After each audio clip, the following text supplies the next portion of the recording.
சேது வெற்றியே போதும். தேவயானியோட ஹஸ்பண்ட அசிங்கப்படுத்தின விக்ரமோட ஒய்ஃப். விக்ரம் கோலிவுட்ல தவிர்க்கவே முடியாத நடிகர்கள்ல ஒருத்தரு. அவரு ஹிட் கொடுத்து ரொம்பவே காலம் ஆயிட்டாலும் கூட, அவரோட படங்கள் அப்படின்னு சொன்னாலே எல்லாருக்குமே எதிர்பார்ப்பு நிலவறது உண்மதான். கடைசியா அவரோட நடிப்புல வீரதீர சூரன் படம் வெளியாச்சு.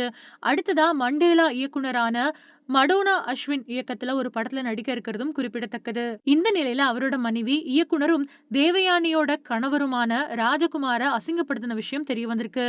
விக்ரம வச்சு விண்ணுக்கும் மண்ணுக்கும் படத்தை இயக்குன தேவயானியோட கணவர் ராஜகுமாரன் கொடுத்த பேட்டி ஒண்ணு பேசுபொருளா மாறுச்சு. சேது படத்தோட வெற்றிக்கு பின்னாடி கிட்டத்தட்ட 80 கதைகள கேட்டுட்டு, அது எதுவுமே பிடிக்காம விக்ரம் ஓகே சொன்ன படம் தான் விண்ணுக்கும் மண்ணுக்கும். ஆனா அந்த படம் சரியா போகல. படம் ரிலீஸ் ஆகி 2, 3 நாட்கள் கழிச்சு விக்ரமுக்கு ஃபோன் பண்ணேன். அப்போ அவங்களோட மனைவி ஃபோன வாங்கி, "சேது கொடுத்த வெற்றியே இன்னும் 5 வருஷங்களுக்கு அவருக்கு தாங்கும். நீங்க என்னதான் செய்ய போறீங்க அப்படின்னு தெரியல. பாவம்" அப்படின்னு சொன்னாங்க. "அந்த கசப்பு இன்னும் என்கிட்ட இருக்குது" அப்படின்னு சொல்லியிருக்காரு.